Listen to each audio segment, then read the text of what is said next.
오늘은 종료주일입니다. 그래서 고난에 대해서 잠깐 함께 생각하기 원합니다. 특별히 사도 바울이 참 많은 고난을 받은 사람인데 그의 고백을 보면은 하나님의 은혜였습니다. 하나님의 은혜였습니다. 이런 고백을 해요. 분명히 고난이 많은 사람이었는데 그의 고백은 하나님의 은혜에 대한 고백입니다. 그래서 오늘 살펴보려고 하는 것은 사도 바울이라는 이 사람이 고난 속에서 깨닫고 경험한 하나님의 은혜가 무엇인가라는 그 부분입니다. 특별히 하나님은 하나님의 백성들에게 여러 가지 모양의 은혜를 주시는데 종종 하나님은 고난을 통해서 은혜를 주시는 분입니다. 그 대표적인 사람이 바로 사도 바울이에요. 오늘 우리가 읽은 본문에는 사도 바울에게는 육체의 가시, 사탄의 가시가 있었다고 말합니다. 몸의 질병이에요. 그런데 사도 바울은 몸에 병이 있는 것 외에 자기가 스스로 고백한 것을 보면 생각보다 많은 고난을 당한 사람이에요. 그가 직접 고백한 삶을 통해서 받았던 수많은 고난이 무엇인지 쉬운 성경으로 한번 읽어보겠습니다. 고린도후서 11장 24절부터입니다. 또 유대인에게 39대 맞는 태형을 5번이나 당하였습니다. 몽둥이로 3차례 맞고 돌에 맞은 적도 1번 있었습니다. 배가 난파된 적도 3번 있었으며 밤낮을 망망대해서 표류한 적도 있었습니다. 자주 여행을 하는 동안 강물의 위험과 강도들로부터 오는 위험, 내 동족들에게서 받는 위험, 이방인들에게서 받는 위험, 도시에서 당하는 위험, 황량한 광야에서 당하는 위험, 바다의 위험, 또한 거짓 선지자들로부터 오는 위험을 겪었습니다. 나는 수고하고 애쓰며 살았습니다. 잠 못 들어 밤을 지샌 적이 여러 번이고 배고프고 목마르고 굶기도 자주 하고 추위에 떨고 헐벗음의 고통도 받았습니다. 사도 바울이 지금 이야기하고 있는 고통은요, 몸만 아픈 게 아니라 얻어 터지고요, 춥고 배고프고, 그러니까 가진 고생이란 고생은 다 했어요. 그런데다 사람들에게 무시당하고요, 사람들에게 오해받고, 같은 동족뿐만 아니라 외국 사람에게도, 하여간 고난이란 고난은요, 생각보다 많이 겪고 살았던 사람이에요. 그런데 하나님의 은혜에 감사하고 그 은혜 때문에 기뻐하고 오히려 자기의 약한 것을 자랑한다 라고 말합니다. 도대체 이 바울은 이런 수많은 고난 속에서 어떤 은혜를 겪었기에 하나님의 은혜를 말할 수 있었을까요? 그가 고난 중에 깨달은 첫 번째 은혜는 하나님의 은혜라는 것은요, 내가 원하는 것을 내 맘대로 하면서 사는 게 아니고 자기는 몸이 좀 불편해서 자기 맘대로 살지 못하더라도 하나님이 원하시는 것을 하나님의 뜻대로 하면서 사는 것이 은혜다라는 것을 그는 깨달았습니다. 우리가 읽은 본문 고린도서 12장 7절 다시 한번 제가 읽어드립니다. 여러 계시를 받은 것이 지극히 크므로 너무 자만하지 않게 하시려고 내 육체에 가시 곧 사탄의 사자를 주셨으니 이는 나를 쳐서 너무 자만하지 않게 하려 하심이라. 자, 바울이 갖고 있었던 육체의 가시는 몇몇 학자들이 정리하기를요, 간질이었을 것이다 라고 말하는 분이 있어요. 간질. 또 어떤 분들은 안질, 눈에서 진물이 나고 그런 안질. 어떤 분들은 말을 더듬었을 것이다, 그렇게도 이야기합니다. 근데 예수님이 그에게 말씀해 주신 것이 있어요. 너는 특별히 계시를 많이 받았으니까 네가 그 계시 가지고 잘난 척 할지 몰라, 교만할지 모르니까 겸손하게 복음을 전하기 위해서 너에게 질병을 준 거야. 그럼 도대체 바울이 여러 계시라는 것은요, 하나님이 사람이 잘 알지 못하는 것을 잘 알 수 있도록 확 보여주는 게 계시예요. 눈에 선명하게 머리에서 잘 이해될 수 있도록 하나님이 직접 보여주신 것을 계시라고 합니다. 그러니까 여러 계시를 너는 받았어. 다른 사람보다 충분히 더 많이 아는데 그게 너의 교만이 되지 않게 하기 위해서 아픔을 준 거야. 어떤 계시였을까요? 대표적인 계시가 고린도서 12장에 나와 있어요. 읽어드릴게요. 내가 그리스도 안에 있는 한 사람을 아노니 그는 14년 전에 셋째 하늘에 이끌려간 자라. 그가 낙원으로 이끌려가서 말로 표현할 수 없는 말을 들었으니 사람이 가히 이르지 못할 말이로다. 자, 여기서 어떤 사람이라고 말한 이 사람은 사도 바울 자신입니다. 그러니까 자기의 경험을 조금 겸손하게 표현하기 위해서 제3자로 표시를 했어요. 그리고 그가 한 경험은 셋째 하늘, 유대인들의 개념으로 가장 높은 하늘, 하나님이 보좌에 앉아 계신 그 하늘나라 천국을 경험했다는 거예요. 근데 거기서 그 낙원에서 어떤 계시를 받았냐? 말로 표현할 수 없는 말을 듣게 됩니다. 이게 하나님이 바울에게만 주신 계시예요. 특별한 은혜예요. 그래서 지금 예수님이 너에게 너 여러 계시 받았지 알아요 무슨 말인지. 그게 예수님의 12제자에게도 없고 다른 사람들에게도 없는 특별한 은혜야. 근데 그거 갖고 네가 잘못하면은 자랑하고 교만할 수 있으니까 겸손하게 복음 전하게 하기 위해서 너에게 육체적으로 조금 아픔을 준 거야. 사도 바울이 그 아픔조차도 은혜라는 것을 깨닫고요. 감사합니다. 여러분 생각해 보세요. 만약의 경우를 한번 가정해 보겠습니다. 바울이요, 자기가 아는 구약의 지식, 바리새인의 그 지식, 그 다음에 하나님으로부터 예수로부터 받은 그 특별한 계시를 가지고 잘난 척하면서 사도들하고 사귀려고 하지도 않고 아주 자랑스럽게 교만하게 복음을 전했다면은 그게 하나님이 기뻐 받으시는 모습이었을까요? 아니면 다른 사도들과 동력하면서 하나님의 나라를 더 효과적으로 전파할 수 있었을까요? 하나님이 원하시는 건 그게 아니죠.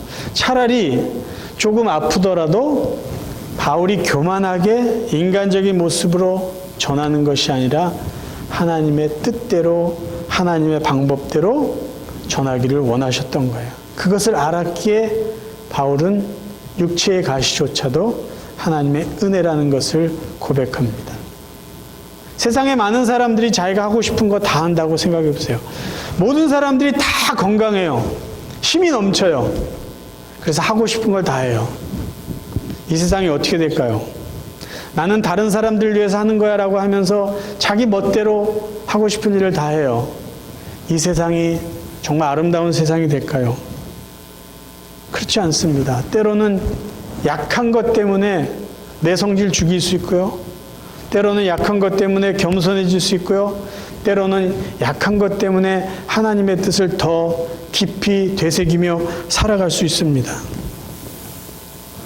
바울이 육체의 가시가 있었어도 하나님의 은혜입니다라고 고백할 수 있었던 것은요, 교만하지 않게 하나님이 원하시는 모습으로 복음을 전할 수 있었기 때문이에요. 두 번째, 바울이 고난 중에 경험했던 은혜는요, 자기가 원하는 걸 다 갖지 못했을지라도 지금 있는 것에 만족하고 부족한 것은 하나님께 의지하면서 은혜 속에 살고 있다는 것이 하나님의 은혜라는 것을 그는 깨닫게 됩니다. 본문 고린도서 12장 9절, 나에게 이르시기를 내 은혜가 내게 족하도다. 이는 내 능력이 약한 데서 온전하여 짐이라 하신지라. 그러므로 도리어 크게 기뻐함으로 나의 여러 약한 것들에 대하여 자랑하리니 이는 그리스도의 능력이 내게 머물게 하려 함이라. 바울이 지금 말하는 게 뭐예요? 내가 부족한 것이 없기 때문에 하나님의 은혜입니다라고 말하는 게 아니라요. 부족한 만큼 하나님을 의지했더니 하나님의 은혜와 능력이 내 삶에 와서 내가 능력 있게 살 수 있게 되었다라는 것이에요. 부족하면 부족할수록 하나님을 더욱더 의지할 수 있게 되었어요. 그게 은혜라는 거죠. 너무 풍족해요. 하나님 생각할 이유도 없이 풍족해요. 그게 은혜가 아니라는 거예요. 차라리 조금 부족한 것 때문에 하나님을 의지하며 하나님이 주시는 은혜와 능력 속에 사는 게 진짜 은혜라는 거죠. 사도 바울이 빌립보서에서 이런 고백합니다. 우리가 잘 아는 말씀이에요. 내가 궁핍함으로 말하는 것이 아니니라. 어떠한 형편에든지 나는 자족하기를 배웠노니 내가 비천에 처할 줄도 알고 풍부에 처할 줄도 알아. 모든 일 곧 배부름과 배고픔과 풍부와 궁핍에도 처할 줄 아는 일체의 비결을 배웠노라. 내게 능력 주신 자에서 내가 모든 것을 할 수 있느니라. 바울이 말하는 이 믿음은요, 적응력이에요. 어떤 적응력이냐? 풍부할 때도 교만하지 않은, 하나님 잊어버리지 않는, 빈곤할 때도 하나님 원망하지 않고 하나님 변함없이 의지하는 것. 그러니까 은혜로 산다는 건요, 너무 여유가 있어서 하나님 멀리하지 않고, 너무 힘들어서 또 하나님 원망하지 않고, 변함없이 하나님과 함께 사는 거예요. 지금 바울이 배고파도 좋아요, 배불러도 좋아요. 이게 무슨 말이죠? 배고플 때도 여전히 하나님을 의지했어요. 배가 부르고 여유가 있고 풍부해도, 배고파서 굶주리고 힘들어도. 근데 지금 고린도서 12장에서 말하는 바울이 고백하는 은혜는요, 힘들면 힘들수록 하나님을 더 의지하니까 의지할 때마다 주신 은혜가 날마다 새로웠어요. 그래서 그 이야기를 해주고 있는 거예요.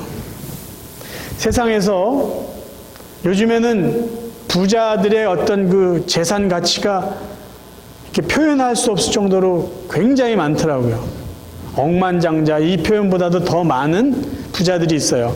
그런데 지구상에서 제 생각에는 가장 부자였고 가장 권세를 누리고 가장 향락을 즐기면서 살았던 사람이 누구냐라고 한다면 저는 솔로몬이라고 꼽습니다.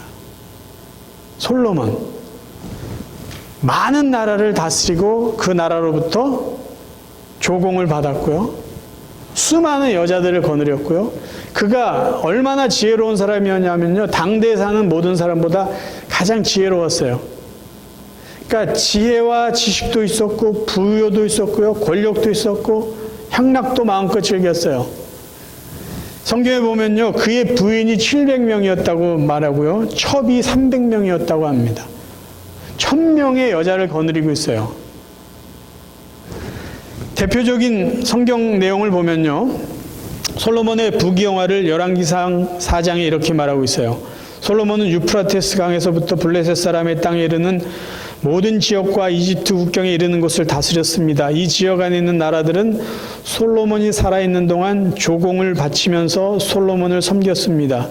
솔로몬 왕에게 바친 하루 분량의 음식은 고운 가루 약 6.6kg와 거친 가루 약 13.2kg, 살찐 소 10마리와 들에서 기른 소 20마리와 양 100마리, 그리고 세 종류의 사슴과 살찐 들이었습니다.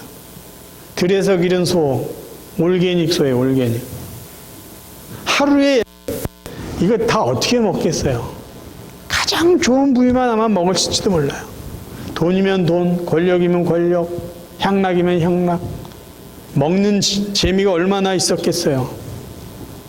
지혜가 얼마나 한지, 식물, 동물에 대한 책을, 어마어마한 사람입니다. 어마어마한 사람이에요. 그런데 이렇게 부러울 것 없이 삶을 누리고 즐기고 자랑하면서 살았던 솔로몬 왕이 인생 마지막에 인생을 한 줄로 정리했는데 뭔지 아세요? 헛되다는 거예요. 헛되다. 전도서 1장 1절, 다윗의 아들 예루살렘 왕 전도자의 말씀이라. 전도자가 이르되 헛되고 헛되며 헛되고 헛되니 모든 것이 헛되도다. 한 문장에서 5번이나 헛되다는 말을 해요. 다 누려봤더니 다 다 가져봤더니 헛되요. 그래서 전도서의 마지막 부분에 내가 인간적으로 다 누리고 살아봤더니 다 헛됩니다. 하나님 잘 믿고 사는 게 인간이 제대로 살아가는 것 같습니다. 그렇게 결론을 내리잖아요. 그런데 마음 아픈 것은요, 이렇게 인생을 정리하며 생을 마감했던 솔로몬의 삶의 결과는요, 이스라엘의 분열이에요. 북이스라엘 남유다로 나라가 두동강 나고요, 수많은 사람들이 우상을 섬기게 돼요. 하나님 별로 신경 쓰지 않고 자기가 갖고 싶은 거 다 갖고 다 누리는 삶의 결과는요, 하나님 없는 삶이에요. 살다 보면 부족한 것 때문에 불편할 수 있습니다. 정말 불편하더라고요. 그런데 조금 여유가 있으면 편한 게 사실이에요.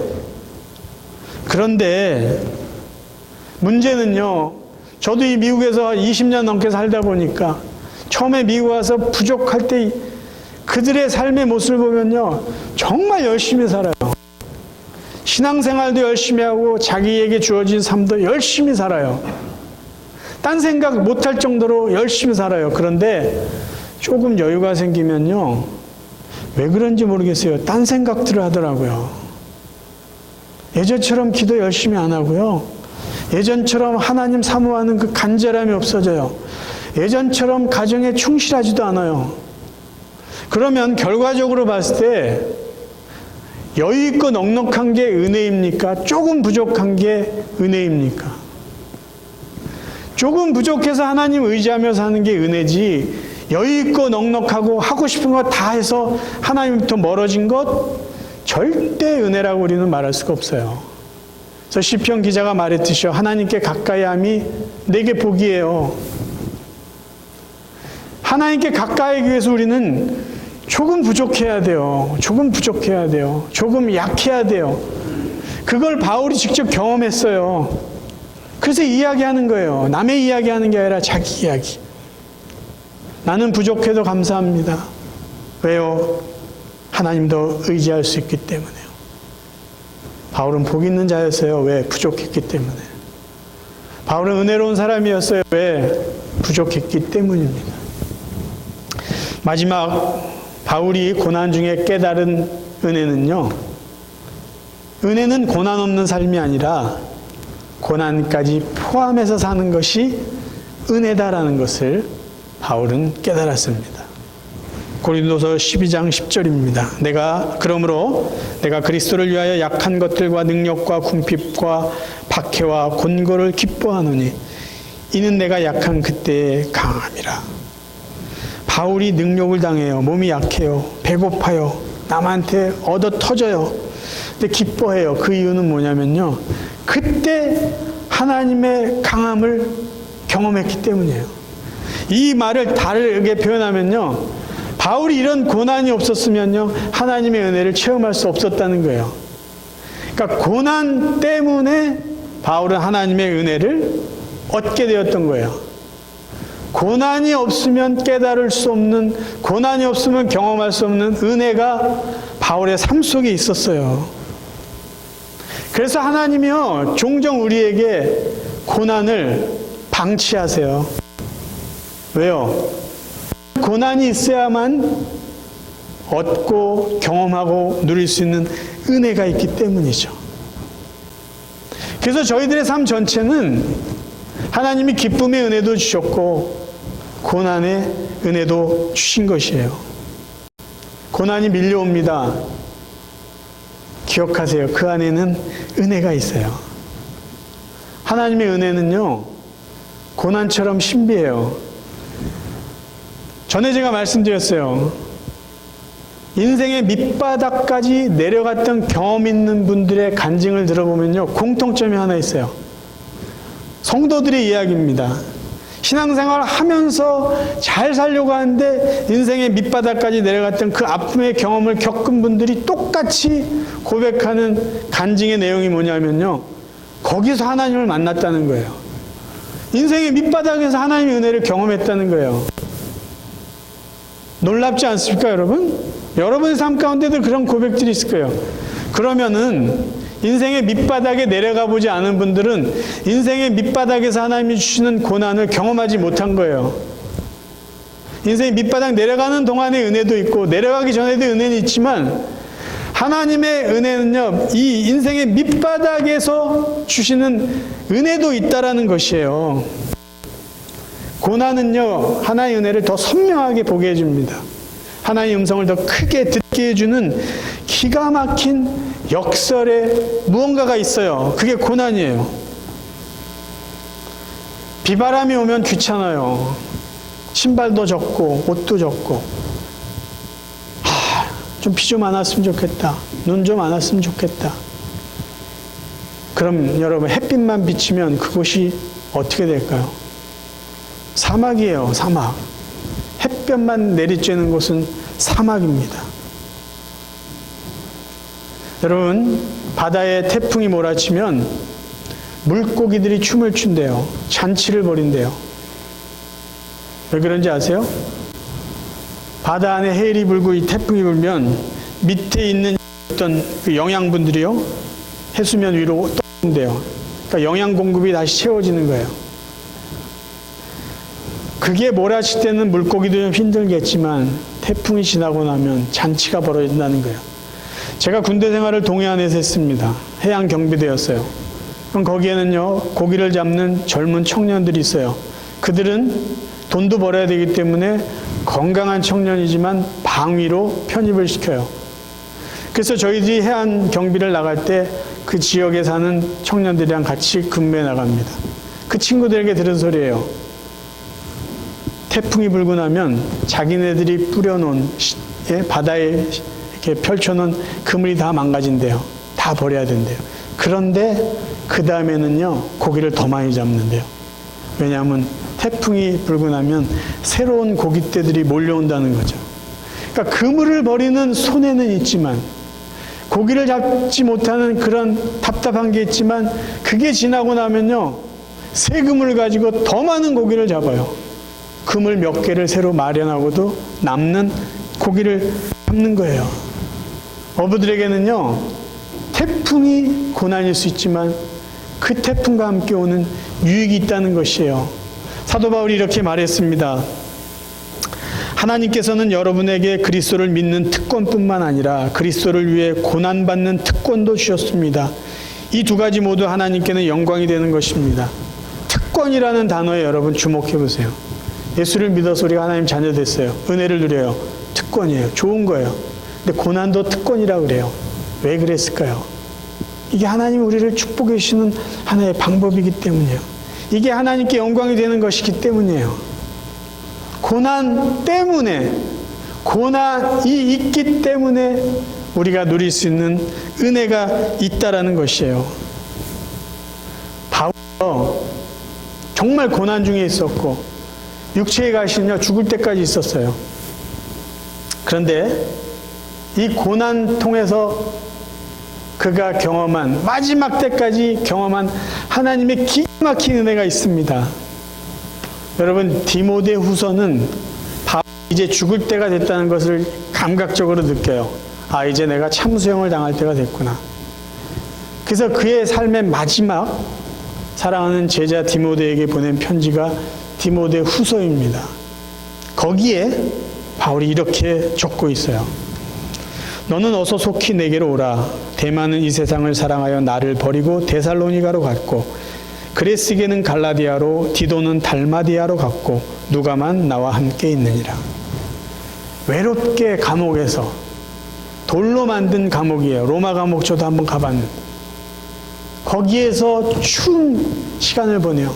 노사도가 이제 죽을 날을, 하늘나라를 소망하면서, 근데 그리운 사람들을 생각하며 적었어요. 디모데, 네가 나에게 좀 왔으면 좋겠다. 그리고 하는 말이 뭐예요?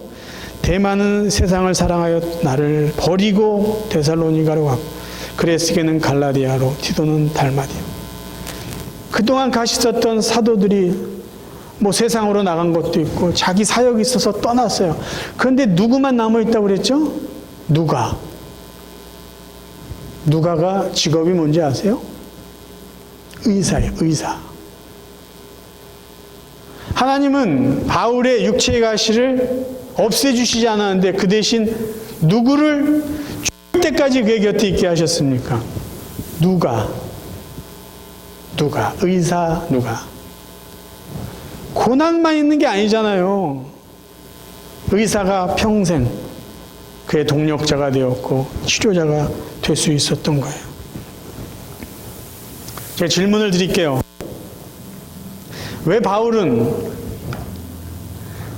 자신이 겪은 이 고난, 아픔, 상처들을 아무렇지도 않게 성도들에게 말했을까요? 부끄러운 얘기도 있잖아요. 얻어 터진 얘기. 돌에 맞아서 뭐 실신해가지고 버려진 뭐 그런 이야기를 하고 있잖아요. 배고픈 이야기, 추운 얘기. 왜 그런 얘기를 아무렇지도 않게 할 수 있었을까요? 바울의 고난과 상처, 아픔은요, 이미 추억이 되었기 때문이에요. 추억이 됐으니까 이야기할 수 있는 거예요. 여러분 기억하세요. 내가 겪은 고난, 아픔, 상처보다 더 큰 하나님의 은혜를 받는 순간 나의 고난, 아픔, 상처는요, 추억이 됩니다. 우리에게 필요한 건요, 고난 없는 삶이 아니에요.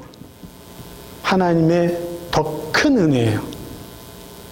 여러분, 아직도 누군가에게 내 옛날의 아픔을 이야기할 수 없다면요, 여러분 하나님의 더 큰 은혜가 필요해요. 그 부분에 있어서 하나님의 은혜가 임한다면요, 여러분의 아픔, 상처, 부끄러운 것조차도 추억이 되어서 누군가에게 이야기해 줄 수 있을 것이에요. 어디서 우리는 이런 우리의 상처조차도 추억으로 만들 수 있는 하나님의 은혜를 경험할 수 있을까요? 고난 속에서요. 연약함 속에서요. 답답함 속에서요. 피하지 마세요. 어떻게 그러면 고난 속에서 하나님의 은혜, 고난조차도 추억으로 만들 수 있는 은혜를 경험할 수 있을까요? 내 맘대로 살려고 하지 마시고요. 하나님 원하신 대로 살자고요. 내가 하고 싶은 거 하기 위해서 더 많은 거 가지려고 하지 말고 없는 거 하나님 더 의지하면서 사시길 바래요. 그럼 그때마다 주신 하나님의 또 은혜가 있을 것이기 때문이에요. 고난? 이거 제발 없었으면 좋겠어. 그게 아니라 고난, 의연하게 맞이할 수 있길 바래요. 왜? 그 안에도 분명히 하나님의 은혜가 있기 때문입니다. 저와 여러분의 남은 삶이요, 이제 고난 너무 두려워하지 마시고요, 고난 때문에 낙심하시지 마시고 고난을 통해서 주신 하나님의 은혜 더 많이 경험하시면서 고난조차도 추억으로 만들어 주시는 하나님의 은혜를 누리며 살 수 있는 복된 성도들 되시기를 주님의 이름으로 축원합니다.